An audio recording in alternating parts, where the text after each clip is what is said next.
No, porque en el libro decía que los obreros se roban las herramientas adentro de un pescado.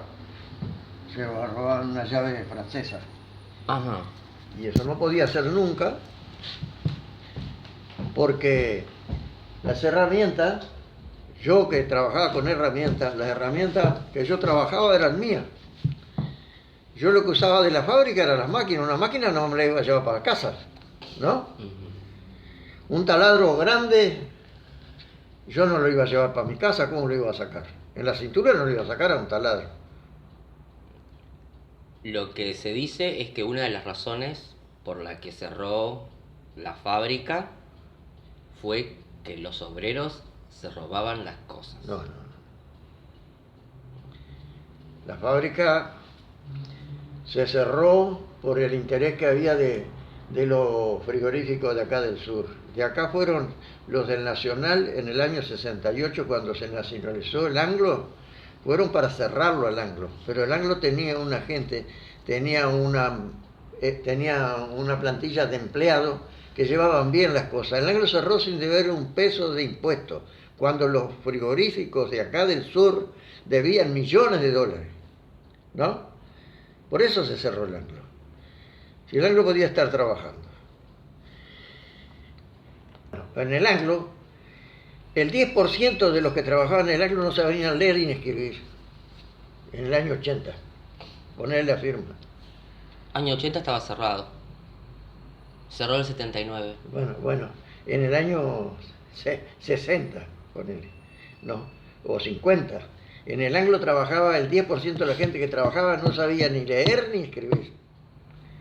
Yo lo comprobé, había una manga de ignorantes, gente bruta, gente ignorante. Se reunió un grupo a conversar.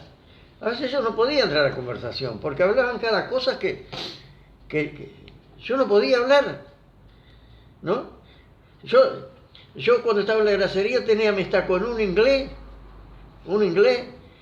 hijo de un capo de ahí del Anglo, herramienta que decía que se robaban las herramientas que le decían la chicharra, cuando vos ibas saliendo y te trancaba la chicharra, te revisaban. ¿Cómo la chicharra? Había un molinete que vos pasabas ahí y cuando pasabas de repente iba a pasar y estaba trancado y chillaba una chicharra, te hacían pasar ahí, si llevaba un bolso, te hacían abrir el bolso a ver qué llevaba, ¿no? A todo el mundo. A todo el mundo. No, la chicharra a veces te tocaba que te paraba la chicharra. Y bueno, y si vos estabas marcado, te hacían sonrar la chicharra para revisarte el bolso, ¿no? Marcado. Porque, ¿marcado qué? Que decía, mire, se está robando tal cosa. Y cuando venía yo allá, ya estaban pronto ahí. Me hacían sonar la chicharra para que me agarrara la chicharra y para revisarme. ¿Y qué habías robado? Nada. Ah, vos no robabas entonces. Nunca sacabas nada Yo de... por el portón no sacaba nada. Ah. Sacaban a uno, venía la policía y todo, ¿no? ¿Y qué pasaba? Bueno, y me llamaban a la policía si uno les traía algo, llamaban a la policía, un pamento bárbaro, ¿no? De repente lo suspendían y lo echaban al tipo, ¿no? ¿Y qué se robaban? Pavadas, no se llevaban medio animal, no podían. ¿Pero tenían hambre, por eso se llevaban? No. ¿No les daba la Pero plata? ahora los robos más grandes. Pero yo lo que quiero saber, a la gente le pagaban muy poco dinero, entonces por eso robaban. No, se ganaba bastante bien. ¿Y por qué robaban entonces? ¿Y ¿Por qué? por qué? ¿Por qué roba la gente? Pero lo que robaban era ínfimo. Entonces, en 1600 animales que se mataban, no era nada. Los robos más grandes, ¿sabe por dónde? Mucha gente fue destituida en el tiempo de la dictadura. Muchas no, unos pocos. Y entre ellos había un tipo que trabajaba conmigo. ¿Quién? ¿Tengo que dar el nombre? Sí, tenés que dar el nombre. Bueno, Pocholo Picar. Ajá. Trabajaba conmigo. El padre de Pocholo Picar toda la vida había sido comunista. Pero Pocholo Picar nunca hablaba de política, nada, no le importaba nada la película, era un tipo macanudo, andaba conmigo para todos lados. nunca habló de política. Yo sí hablaba de política, ¿no? Pero en la dictadura no se podía hablar mucho. Bueno. Y un día llegué, no había venido Pocholo, y vinieron y me dijeron, no, Pocholo lo destituyeron. ¿Por qué? Porque sacaron una foto un día en el club comunista, allá, y Pocholo había ido a comer, había un guiso, a comer un guiso, y él estaba en la foto. Y además el padre era comunista y lo destituyeron, ¿no? Bueno, y la cosa se manejaba mal se manejaba todo ahí. Y los dirigentes obreros, algunos, fueron presos, ¿no? Y otros apoyaban lo que había, para estar cómodos, ¿te das cuenta? Apoyaban lo que había. Calladito la boca, pero apoyaban y estaban cómodos. Y los que se la jugaron un poquito fueron presos y destituidos. ¿Cuántos años preso? No sé cuánto decirte. Bueno, y un día destituyeron y que fue preso, Aparicio Macedo, fue preso, era muy amigo mío, un tipo espectacular, bárbaro, no tenía idea, era socialista, por eso lo destituyeron, no había hecho nada, ¿no? Yo vi cuando lo sacaron de la fábrica, así como si fuera un asesino apuntándole con las armas así, el tipo iba caminando, yo lo vi a eso. ¿Le apuntaba con el arma? Y así, como si fuera así, ¿sabes? Y el tipo iba caminando, salió. Justamente yo me encontraba ahí cuando lo sacaron.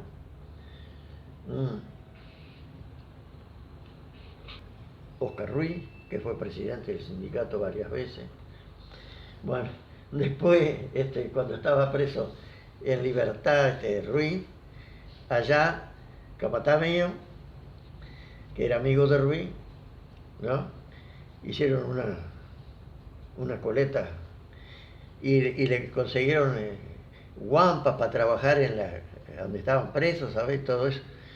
Y, y un día cayeron presos ellos, Palito Bonasola, Luis García, que eran amigos de Ruiz, ¿no? Porque andaban haciendo una coleta para mandarle unos pesos a Ruiz. Y los tuvieron, no los dejaron presos, los llevaron a la fuerza conjunta, los tuvieron ahí medio, un día o dos ahí en el cuartel, y después los dejaron ahí. Sí, hubo siempre. Porque mucha gente logró el guardapolvo de empleado, porque cuando el tiempo que había una huelga y ellos iban a trabajar, y entonces está con nosotros, era el guardapolvo. Más de uno, capataz, se hizo capataz por eso.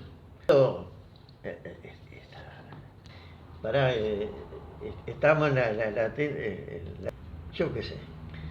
A veces alguno que cortaba una carne que no tenía que cortar, una carne de exportación, que le pegaban un tajo, ya no servía para exportación. Eso es lo que más le dolía a los gringos y a los, ¿no? Que dañaran la carne. En las cámaras pasaba eso. Además, en ciertas cosas, porque cuando la carne estaba congelada, no le entraba, nadie podía cortar carne. No, la carne, si robaban un pedazo de carne, era cuando iba la carne a la picada, a la despostada allí, ahí podían sacar un pedazo de carne. Pero de las cámaras frías no. En plena dictadura, el sindicato estaba prácticamente pintado, no funcionaba, ¿no? Bueno, pero llegó un momento cuando se nacionaliza el Anglo, ¿no? Que va la gente de acá de Montevideo, un gerente que fue de acá y otros jerarcas más que fueron allá y cambió la cosa, ¿no? Y bueno, entonces nosotros nos enteramos de que en el Nacional acá, los que hacían el trabajo que hacíamos nosotros ganaban mucho más que nosotros, ¿no? Bueno, entonces nosotros fuimos al sindicato a hablar con los dirigentes que andaban ahí, a ver si podían averiguar lo que ganaba un carpintero, un albañil, un electricista, un mecánico, ¿no? Un pintor. Y nosotros sabíamos que ellos ganaban más acá, en Montevideo. Y bueno, entonces nos tuvieron que, pasó un mes, éramos dos compañeros míos y yo, éramos uno por los electricistas, otro por los mecánicos y yo por los carpinteros. Y íbamos ahí, bueno, y nos tenían a cuento, pasó un mes, pasó 2 meses, y yo un compañero mío,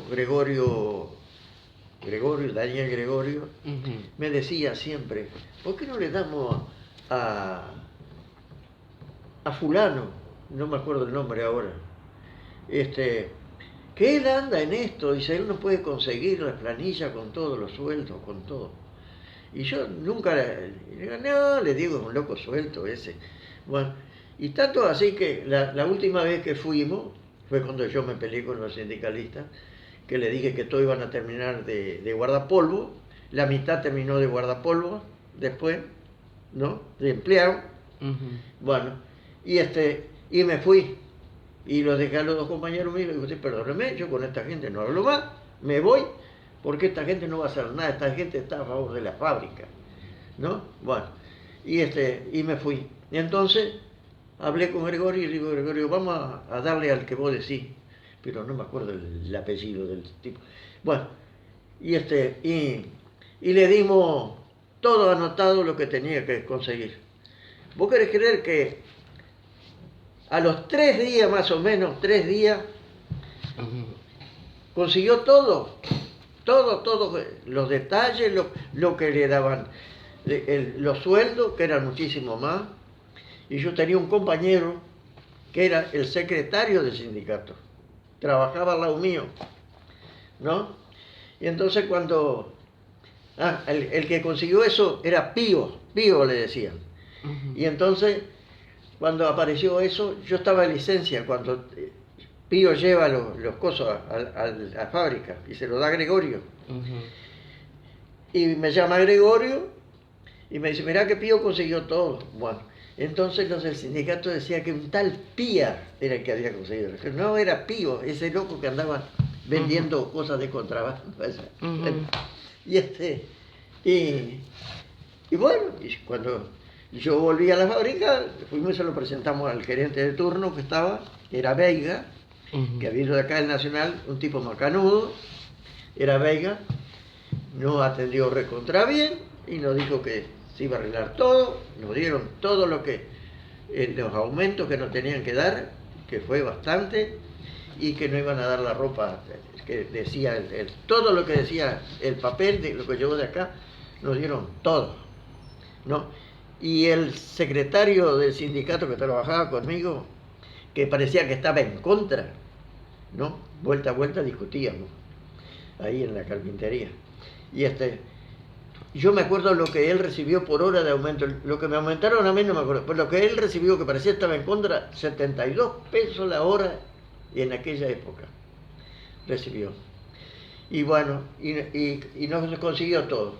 Y yo siempre he dicho que si Veiga, que hicieron una jugada los sindicalistas a Veiga, que estuvo preso en la Casa Grande, con custodia ahí, estuvo preso el gerente ese. No me acuerdo bien cómo el lío que hubo, ¿no? Y al final lo sacaron, ¿no? Que si ese tipo hubiera quedado en la fábrica ahora capaz estaba trabajando. Yo salió una planta de tomate. Y vos sabés que la dejaron y empezó a crecer, tanto así que un día dijeron, sáquenle un ladrillo para que se pudiera. Vos sabés que hay una escalera, vos sabés que la planta, yo la fui atando contra la escalera, la baranda y todo. Creció grandísima, no sabe la cantidad, le sacaron fotos, gente vino a sacarle fotos. ¿Pero planta de qué? Tomate, unos tomates así. Y yo la cuidaba y se fue al pie de la escalera y de ahí por la baranda de la escalera se fue para arriba y después siguió así. Impresionante la cantidad de tomate que dio esa planta, impresionante. El tronco era así, de la planta, que había salido entre los radillos. Tomate. Sí, y ellos tenían amistad y regalaban tomate, yo los llevaba a gente conocida de ellos. Iba y golpeaba, ya me conocía. muchos saludos mandan y a ver si están bien, todo. Y allá como está, todo bien, no sé, bueno, está. Y le dejaba, y le llevaba huevos, tomates, huevos había pila para comer. Yo para casa llevaba huevos, yo de tarde cuando me iba siempre llevaba huevos. Si había gallina en pila. Qué cosa, ¿no? Eran otros tiempos, ¿no? Y yo me encargaba de cuando había una gallina clueca, ¿no? La sacaba, había un corral aparte. El gallinero era grandísimo. Era como medio terreno. Y había dos gallos que cuando yo entraba, los gallos son celosos, ¿sabes? A veces tenía que tener cuidado porque venían y me atropellaban y me saltaban así con la... Los gallos, pero grandes así, dos gallos. Y bueno, yo sabía, entonces dejábamos los huevos, ya, conocía todo eso. Y le echaba la clueca, la echaba con los huevos, una cantidad de huevos, y a los 21, 30 días, 21 y pico días, estaban los pollitos. Y lo dejábamos en ese corralcito, en ese gallinerito chico que tenía el alambre de cosito así. Y cuando estaban grandecitos así, recién lo largamos al gallinero. ¿Vos te acordás que la abuela tenía pollitos tenía? Los traía en cajitas, con agujeros, una caja con agujeros tenía. Sí. Y ahí estaban los pollos. ¿Te acordás de eso? No entiendo para qué los compraba. Bueno, ¿cómo es? Allá en Flavio, entre los gallineros, ¿sabes por qué los sacaron? ¿Por? Todos los gallineros, por la vinchuca. Porque ahí se criaba el bicho ese, la vinchuca. ¿La vinchuca sabes lo que es? Sí, la vinchuca. Te llega a picar un bicho de eso y te da una cuchara que jode el corazón. Yo era mandadero y todo, pero hacía ese trabajo. Estaba el gallinero que era grandísimo. Yo lo tenía que barrer el gallinero, limpiarlo. Tenía una pieza más grande que esta con una escalera así, a donde dormían las gallinas. Tenía que ir abajo, sacar la bosta de las gallinas, ¿no? Y bueno, y cuando una gallina quedaba clueca, porque había dos gallos, la montaba el gallo y la dejaba clueca. Entonces la sacábamos, aparte, había un gallinero chiquito, y entonces yo ya sabía cuando estaba clueca. Hay una clueca. Bueno, José, sáquela. Bueno, la trataba de sacar y las ponía en el coso ahí. Había huevos porque el viejo vendía huevos. Los huevos todos tenían galladura que le dice para sacar pollo.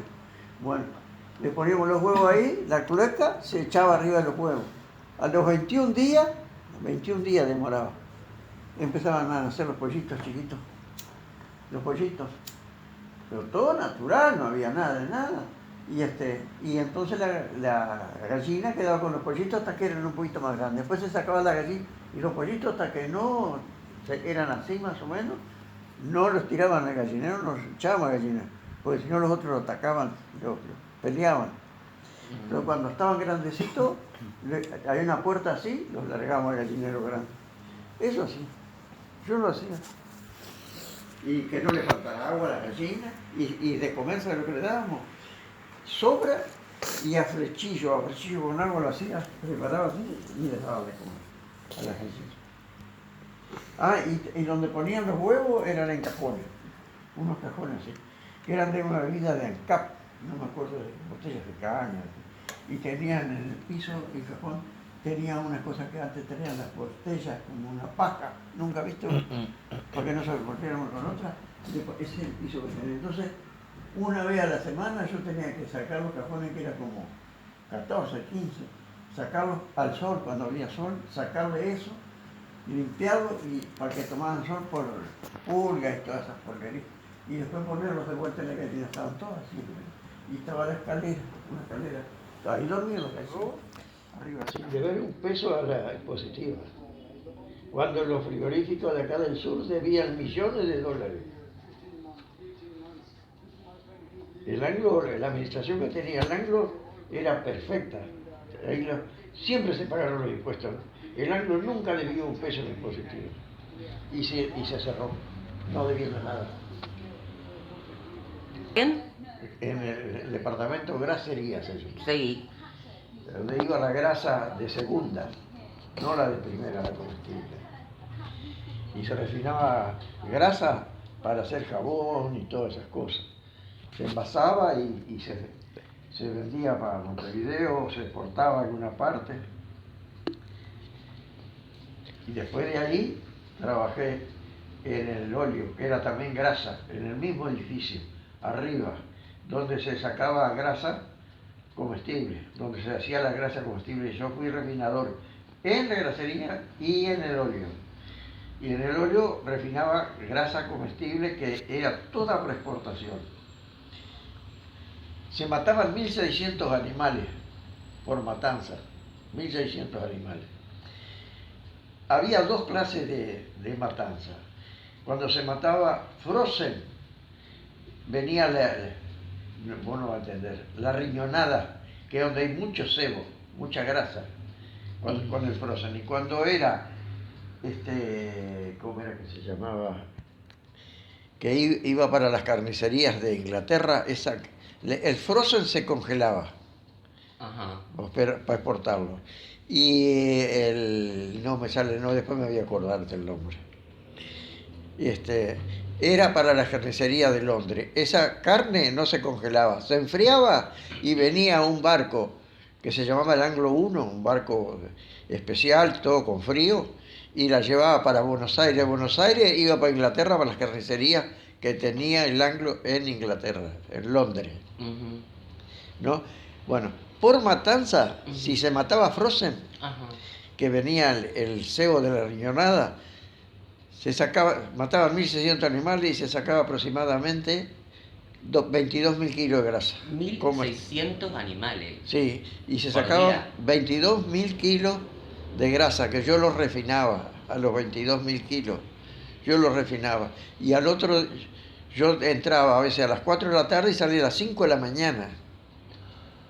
¿No trabajabas 8 horas? Trabajaba 8, pero a veces me quedaba hasta las 5 de la mañana.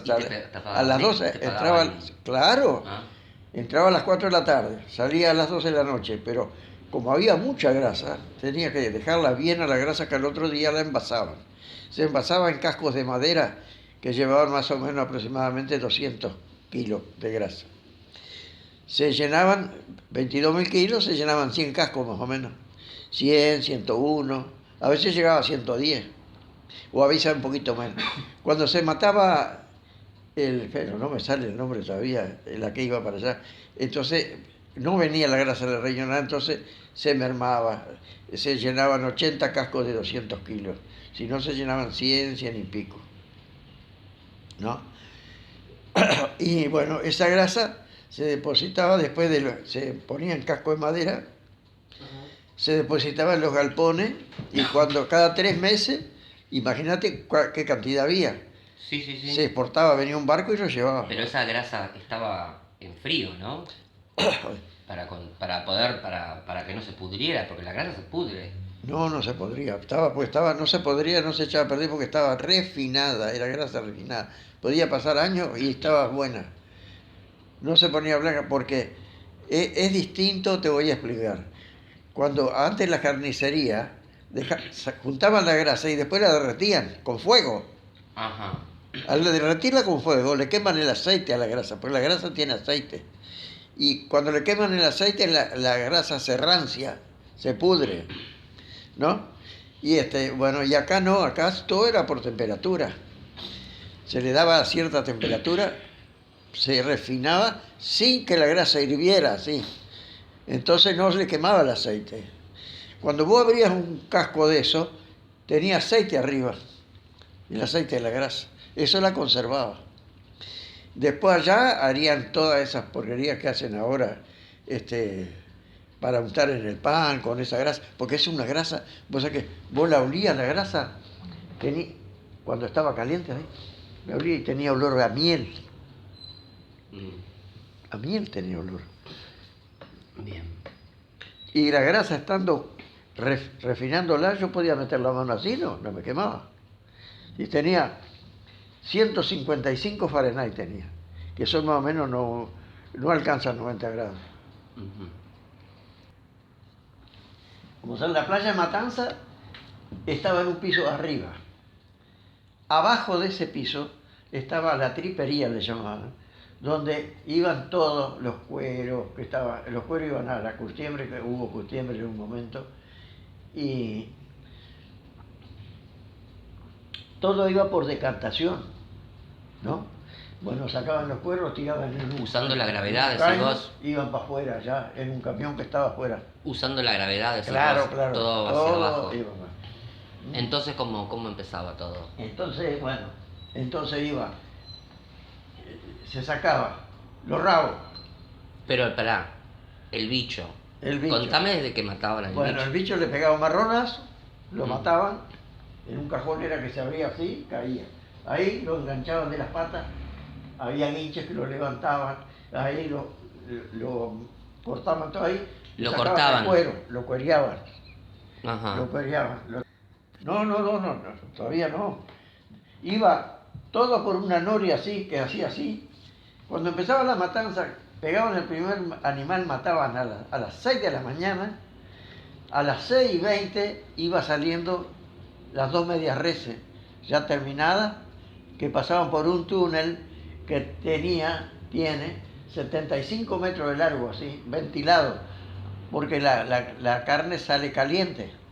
Entonces, para que no entrara tan caliente a las cámaras, tenía ese recorrido que iba despacito, lo llevaba una noria. Y después, por otra noria, subía hasta el quinto piso, que era donde se congelaba la carne. Entraba ahí. Bueno, y eso era todo ventilado. Pero los inteligentes uruguayos, los ingleses no tenían todo ventilado, lo cerraron al túnel ese. ¿No? Bueno. Y bueno, se enfriaba la carne allí. Bueno, en la matanza. En la matanza, bueno, caía el animal, le sacaban las patas, la cola, todo, y el cuero para allá, y bueno, y después la media red le sacaban los riñones, le sacaban cuando la cabeza. Ajá. Iba para la tripería. En la cabeza había una máquina que hacía así. Le abría la cabeza al medio, la ponían en la cabeza, le abría al medio, le sacaban los sesos enteritos. Y lo iban poniendo en unas bandejas grandes así de aluminio, ponían las mollejitas, los sesos, todo aparte, y iba para las cámaras y se enfriaba. Eso. Bueno, y la matanza siempre y iba... todo eso se come, para comerlo después. Claro. Bueno, iba 20 minutos demoraba el animal de que le pegaban el marronazo a que salía ya la red terminada con los sellos y todo, sequita, prolijita, ¿no? Sin Después los sellos, allá, con todo después sacado. Allá la embolsaban. Las bolsas, primeramente... O sea que por cada animal, ¿cuánto tiempo demoraban entre matarlo y sacarle todas las entrañas al animal? 20 minutos. Por animal, más o menos. Por animal. Empezaba a las 6:20 ya salían las dos primeras medias reses, ¿no? Ajá. Y llegaban a entrar a las cámaras. En un momento trajeron dos balanzas digitales argentinas. Pero, ¿qué pasó? Nosotros las instalamos esas balanzas. Yo ya trabajaba en mantenimiento. Entonces instalamos las dos balanzas esas. Bueno, se iba sacando las cosas con grasa. Cierta grasa iba para el óleo y cierta grasa iba para la grasería. ¿Qué es el óleo? El óleo era donde se hacía la grasa fina, la que digo, la que se exportaba. Ajá. Que mirá, como iba para exportación los cascos de madera, había una persona que los abría cuando venían de la tonelería donde las hacían a los cascos, los abría uno por uno de los 100 todos los días que había matado, y los miraba con una lamparita adentro a ver si no tenía alguna mosca, y tenía una varilla así con una aguja en la punta, y se veía una mosca, la pescaba, la sacaba. Y la grasa, cuando se envasaba en los cascos, por si iba alguna mosca, tenían una rejilla de alambrilla. Ajá. ¿No? Por si iba alguna mosca que no fuera el casco. Eso salía perfecto, eso. Se tenía todo ese cuidado. Bueno, para hacer la grasa llegaba por unas vagonetas, una noria que iba así, de la tripería al óleo. Ahí, Venía con sangre, sí, con todo. carne. Bueno, en esa vagoneta iban para el óleo. Era una grasa que era el cebo, más que nada llegaba. Y llegaba a una máquina que tenía unos discos así, uno al lado del otro así, filosos. Y la volcaban ahí a la vagoneta y solo picaba. Y caía en un tacho que tenía como 10 metros largo y una hondura así más o menos. Una hondura como de 1,5 metros más o menos. Bueno, y de esos tachos había una cantidad de tachos. Ahí, no sé, miles de litros de agua, filtrada, con frío. Tenía cañerías que le daban frío al agua. Toda la noche se dejaban esos tachos de agua porque entonces las máquinas, las picadoras de cebo, la tripa y todo eso está caliente, Sí. las máquinas se atoran, no la vuelven, ¿no? Las máquinas, las picadoras eran 2 picadoras de cebo. Y pedían gente, changadores por lo general, con una horquilla, y cuando caía cada cosa, la movían a toda la tripa, todo así, para que se enfriara, para que cuando llegaba a las picadoras, había un tanto así de agua, pero 10 metros así y 10 metros así. Todo era agua, tanque con agua Bien. fría. Y después, bueno, cuando la máquina picaba el cebo, echaban el cebo y salía para una canaleta larga que tenía una, ¿cómo es que se llama? Que lo llevaba había 10 cocinas, 10 cocimientos donde se cocinaban los chicharrones, llamaban a la grasa picada. Bueno, entonces, en la canaleta esa, con una ventanita para cada cocina, que se cerraba y seguía cuando se llenaba esta cocina, le daban vapor y la cocinaban el chicharrón. Cuando el chicharrón estaba cocido, que había que respetar la temperatura, ¿no? Y bueno, entonces el tipo, había unos cajones con sal fina y sal gruesa. Se echaba unos puñados de sal así arriba del chicharrón, entonces el chicharrón se asentaba y aparecía la grasa. Y había un caño allá con una cadenita y lo traía así, y entonces de ahí salía la grasa, no el chicharrón. Pero por las dudas, allá abajo estaba yo trabajando de refinador. Enseguida yo hacía así, tocaba el cosa de la cocina. Y ponía un colador donde caía la grasa, por si venía algún chicharrón, ¿no? Cuando se llenaba un refinador, yo le daba vapor y le daba la temperatura correcta y miraba, le echaba a cada refinador, que llevaba 1000 kilos más o menos. Yo cuando llegaba, estaba completo así, había una manguerita con agua, yo la lavaba la grasa, le echaba agua a la grasa y le echaba 4 o 5 puñados de sal fina, ahí se usaba la sal, así, para decantar la grasa, para que toda la mugre se fuera para abajo, si había sedimento. Y le daba, más o menos tenía media hora con vapor, 155 Fahrenheit. O No sea que podía pasarse. Cada refinador tenía un termómetro. No era cualquier grasa. No. Y bueno. Y después de ahí, yo cuando estaba pronta la grasa, le abría. El fondo de los refinadores era así redondo. Y acá tenía un caño, pero no, tenía el caño abajo para decantar todo. Y el caño el otro estaba más arriba. Entonces yo abría este caño para que fuera para allá. Y lo que quedaba lo sacaba en un coso que después iba para la grasería. El sedimento, todo eso. Bueno, y yo le daba temperatura. Y allá donde quedaba ya pronta la grasa, lo mantenía con vapor para que no se enfriara. Pero cuando yo me venía, lo último que hacía era cerrarle el vapor a toda esa grasa, que eran 22.000 kilos, para que al otro día estuviera bien sentadita, ¿no? Y entonces yo iba y probaba, sacaba, a ver si la grasa salía limpia, bueno. Venían los que envasaban los cascos, a veces me tocó a mí envasar los cascos, y a llenar los cascos, y los iban apilando así, un espacio grandísimo que había ahí, 100 cascos.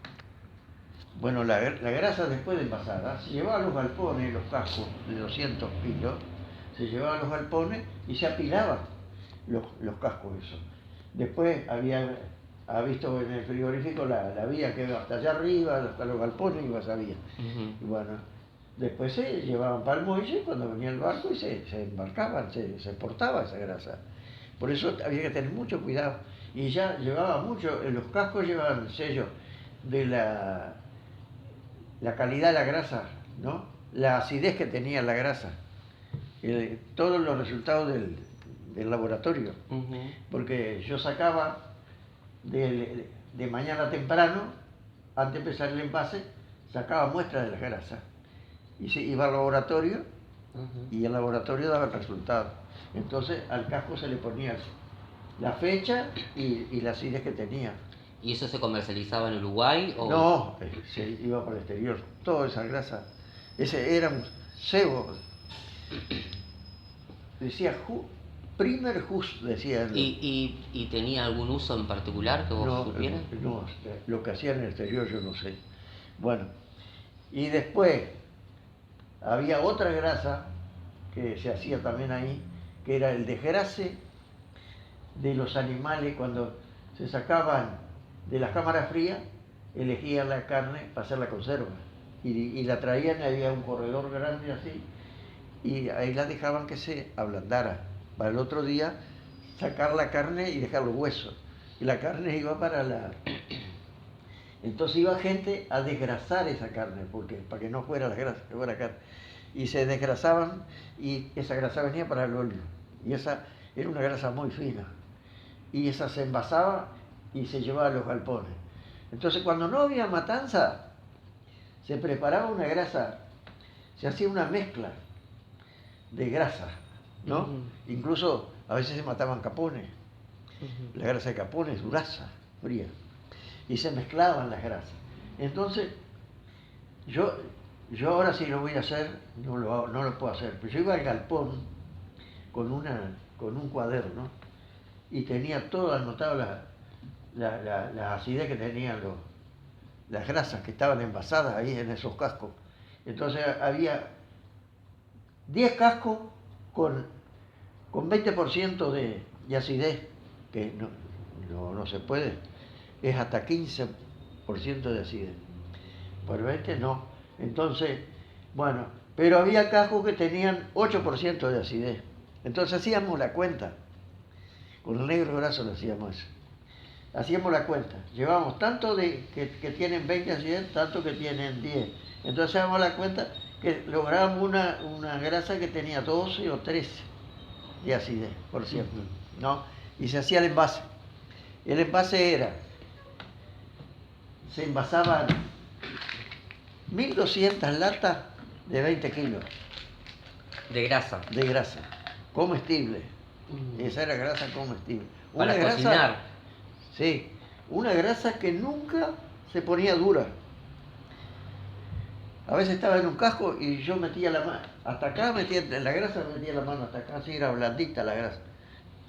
Era una mezcla que hacíamos con el negro graso, yo y el negro graso lo hacíamos. Y salía iba al laboratorio y daba 8% de acidez, 9%, y lo máximo era 15, que después de 15 ya no era comestible. Bueno, entonces, como pedían gente porque se traían los cascos y había que sacar la grasa de los cascos con pala y echarla en un tacho y derretirla ahí y después bajarla para abajo para los depósitos, para los refinadores y después para los depósitos, ¿no? Llevaba otro tratamiento distinto a la grasa de la matanza. Y después sacaba la muestra y se llevaba al laboratorio, ¿no? Bueno, como soy yo, iba y tenía 2 bombas que las hacía funcionar. Entonces de acá bombeaba la grasa para arriba y le echaba sal así para que se asentara. Entonces hoy dejaba pronto la grasa para mañana envasarla en latas de 20 kilos, ¿no? Entonces, ¿qué pasa? Mirá, te voy a contar lo que pasó. Entonces, como de repente un fin de semana, ¿no? Levantábamos la grasa el sábado. Yo levantaba, llenaba, que eran como 20.000 kilos, más o menos 22.000 kilos, eran 1.200 latas de 20 kilos. Llenaba los depósitos, ¿no? Y los mantenían con temperatura, y bueno, el sábado. Entonces, el domingo, yo tenía que ir. Yo y el Negro Graso íbamos los dos. Entrábamos a las 7 de la mañana y salíamos a las 5 de la tarde de corrido. Para mantenerla, la grasa, que no se enfriara, pero que no se moviera, que no hirviera. ¿Estamos hablando en qué año más o menos esto? 1970.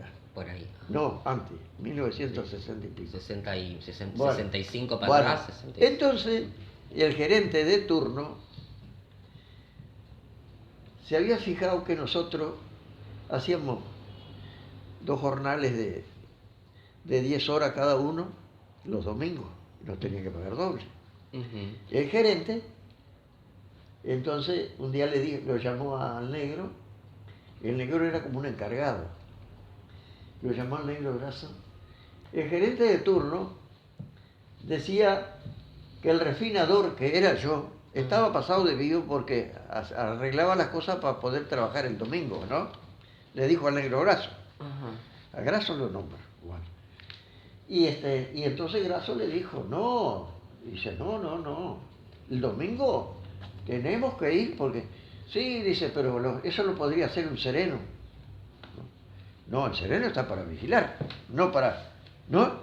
Nosotros, si un domingo hay trabajo en vigilancia, nosotros no vamos a ir a... ¿No? Lo que decíamos nosotros, ¿no? Y bueno, ese es trabajo nuestro. Lo tenemos que hacer nosotros. Porque la grasa hay que mantenerla que no se mueva. Bueno. Y bueno, se siguió así. Un día entonces, llegó fin de semana, y entonces íbamos a levantar grasa, porque era de un piso para otro piso.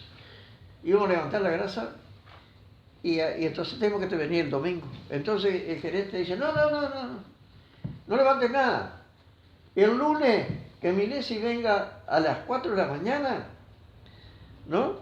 Y levanta la grasa y enseguida se hace el envase. Y entonces el Negro Graso le dijo, no, dice, no se puede hacer así.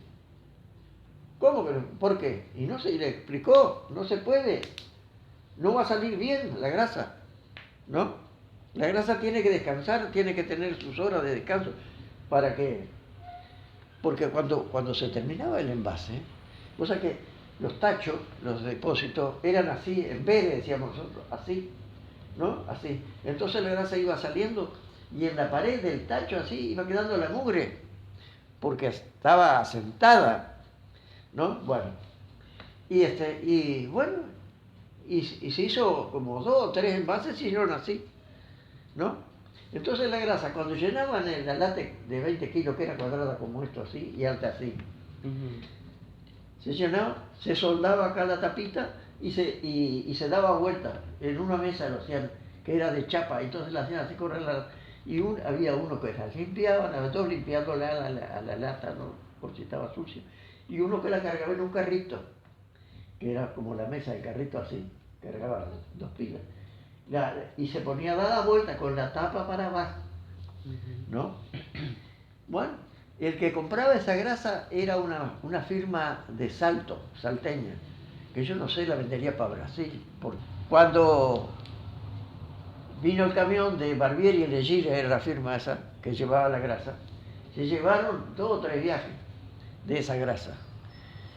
Y llamaron y la trajeron de vuelta. ¿Qué pasaba? Cuando daban vuelta a la lata y la abrían la lata, estaba toda la mugre arriba, ¿no?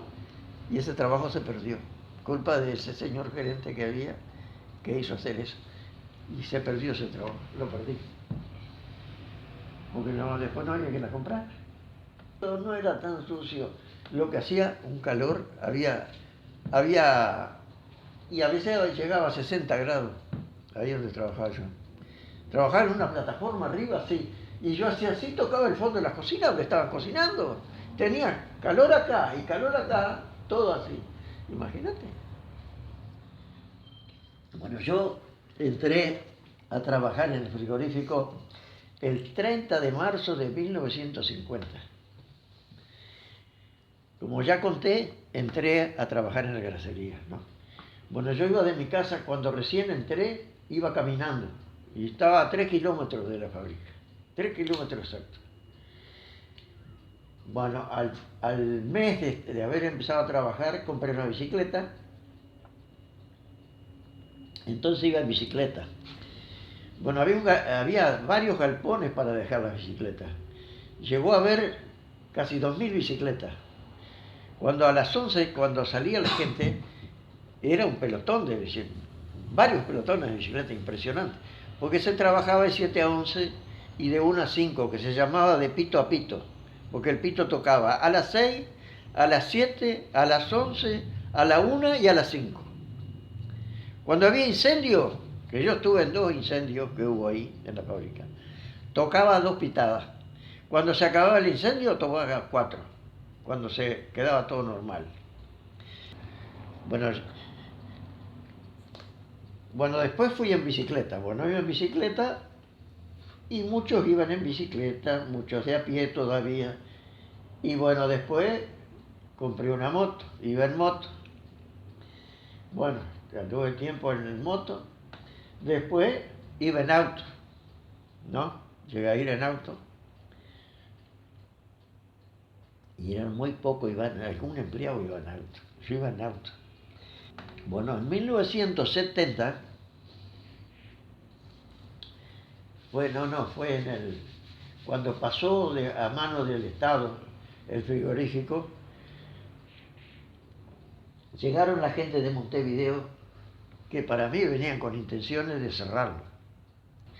Bueno, yo cuando entraba de mañana, veía los serenos que estaban en el portón, entraba, sacaba el número de mi chapa que tenía y iba para el trabajo que tenía. Bueno, no, lo que quería contar es, bueno, cuando llegó la gente de Montevideo, vino un gerente que puso a cada uno en su lugar. Nosotros teníamos una profesión y estábamos trabajando entre la grasa. Bueno, a Grasso lo mandó al taller eléctrico porque era electricista, era técnico en frío también. Bueno, yo era carpintero, me mandaron a la carpintería, ¿no? ¿Eso lo hizo cuando lo tomó el gobierno? Sí. ¿Y antes quién lo tenía? Y eran los ingleses. ¿Y los ingleses tenían carpinteros en la grasería? Claro, había gente que estaba fuera del lugar. Como que no valoraban la educación que ustedes Claro, tenían. no, bueno, y estaba abierto. Bueno, a mí me mandaron a la carpintería, entonces empecé a trabajar en la carpintería. Y entonces ahí prácticamente mantenimiento, ¿no? Hice muchos muebles para la casa grande, hice para las oficinas, hice muebles. Todavía hay muebles en la oficina central que yo hice. Bueno, hice mucho trabajo. Y trabajaba también, hice en la casa grande, y estaba allá, bueno, un día me dieron para hacer un mueble, hice muebles para la casa grande, que había muchos muebles que hoy ya no existen, ¿no? No sé lo que pasó con los muebles. Y hice tapizados también en la casa grande, ilustrados a muñeca en la casa grande. Tanto es así, iba tan seguido que hice amistad con la señora del negro. Ajá. ¿No? Y vivía en Lovisoli, a la cuadra, ahí, Ajá. en la casa de la negra Mato, ahí. Uh-huh. Bueno, y después lo hizo venir a todos, se vinieron todos de allá, y menor era así. Y mi madre se arrimó ahí, cuando yo vio llegar esa gente ahí, se arrimó y se ofertó para ayudar en algo, ¿no? Si precisaban algo, bueno, y le dijo de que en el corralón estaban dando un surtido y mora. Y alpargatas también daban, que se usaba mucho la alpargata. Bueno, y bueno, entonces viendo que la vieja pobre había llegado de allá de Mina, que iba a ir al corralón a pedir, y dice, no, mi madre fue personalmente y les explicó de que había una familia así, que había llegado, que no tenían nada, que carecentes. Y bueno, hizo que terminé, lo corté. Y en el corralón había pico, pala y carretilla, lo único que había. Y un forá viejo que los inspectores de la leche andaban en el forá ese. Y la regadora que eran tiradas por los burros. Y le dieron una carretilla cargada, mi madre con la carretilla se fue hasta allá abajo del corralón, con las moras, toda una carretilla llena, ¿sabéis? Se fue hasta allá abajo. Y la vieja, cuando no quería creer, le trajo un surtido y no sé cuántas moras, ¿no? Y después nosotros fuimos a devolver éramos gurises, a devolver la carretilla al corralón.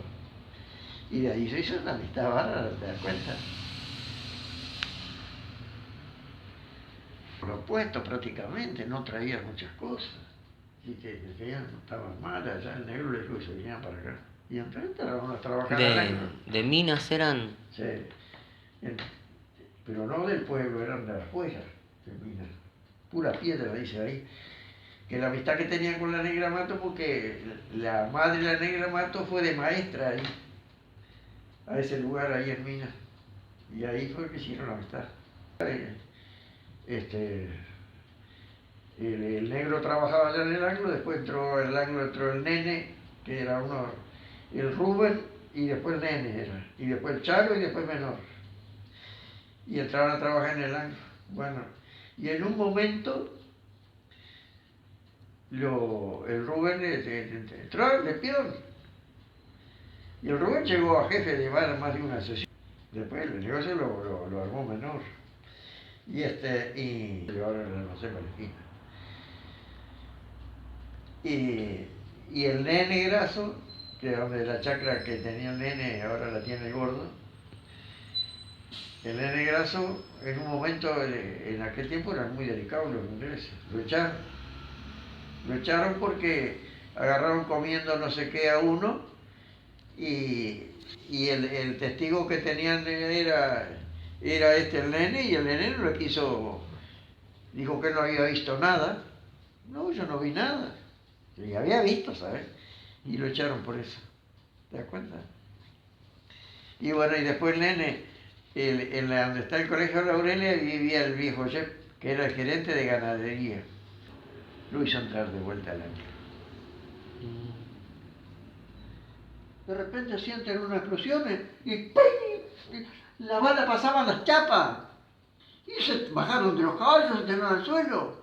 Y en el cuartel estaban tirando y tiraban para ese lado. Pero unas balas así como el dedo, 45. ¿Vos sabés? Agujerearon todas las chapas y no mataron a uno porque se dieron cuenta.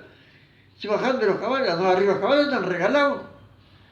¿Vos sabés? Y llamaron por teléfono al cuartel que estaban tirando, ¿no? Y las balas venían para ahí, agujerearon todas las chapas. Para el lado y donde estaban. Sí que no mataron a nadie, llame. Sí. La balanza de ganado, había un lugar que le decían el redondo, donde apartaban los animales. Era grandísimo así, con chapa de zinc parada, pero una chapa más alta que esto, por allá, así. Todos chapas, cerrado era el redondo, ahí donde apartaban el ganado. Un día estaban apartando el ganado. En 1971 nos llamaron 4 compañeros y yo a ver si podíamos arreglar el muelle. El muelle no estaba transitable. El muelle, cuando nuevo, tenía más o menos 10 metros de ancho y dijeron, vamos a hacerlo de 5, que lo hicieron, ¿no? Bueno. Y entramos a trabajar allí con 2 vincheros, el peludo Benítez y el gato Cardoso, 2 vincheros, un peón del muelle, Cacho Pérez, y un oficial como yo, Daniel Gregorio. ¿Edades? Y bueno, Gregorio unos años menor que yo, los demás ya no están, ya eran mucho mayor que yo. Y lo hicimos al muelle, transitable de punta a punta, ¿no? Y no. Iba a venir un barco y ya el muelle no estaba muy bien. Entonces, para atracar el barco, iban a poner una boya entre la punta del muelle y la costa. Se puso un riel en la puesta, todavía existe ahí al lado del portón 2, abajo está el riel ese. Bueno, y se puso un cabo de ahí hasta el muelle y entre medio una boya muy grande. Y un muerto que lo hicieron en el taller, eran como 1000 kilos de fierro. Y cuando cargamos con el guinche en la balsa, el muerto, la boya y un rollo de cables de acero, ¿no? Y cuando estábamos más o menos por tirar el muerto al agua, se dio vuelta la balsa, caímos todos al agua, no se ahogó ninguno, ¿no? Pero eso, no quedamos y estaba ¿a qué frío. distancia de la costa? Bueno, estábamos cerca de la costa, no teníamos una canoa al lado que nos apoyaba. Y entonces nos agarramos la canoa ahí, pero nos mojamos y estaba bastante frío. Bueno, entonces terminamos el trabajo y la próxima vez que dijeron hay que ir al muelle, hablamos entre los que íbamos siempre y nos pusimos de acuerdo de que si no nos pagaban más, no íbamos. Y dijeron que estábamos locos y no nos mandaron nada y el muelle se empezó a caer de a poco se va a caer hasta lo que quedó. ¿Es las maderas estas podridas que hay ahora? Bueno, sí. Bueno, porque estaba eso, tenía la luz, tenía todo el muelle y era transitable, mucha gente iba a pescar. Ahora no dejan estar, ¿quién va a ir a pescar del río del muelle? Está todo deshecho. De estrato, conserva, ¿está abierto?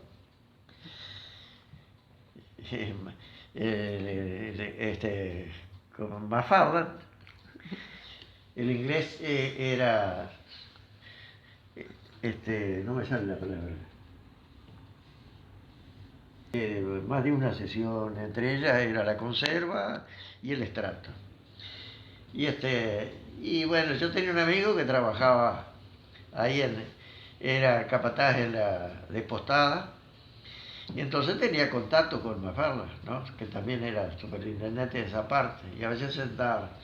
Y mi amigo tomaba mate, y le hacía señas a Mafalda que tomara. Y Mafalda le hacía la cara fea, ¿no?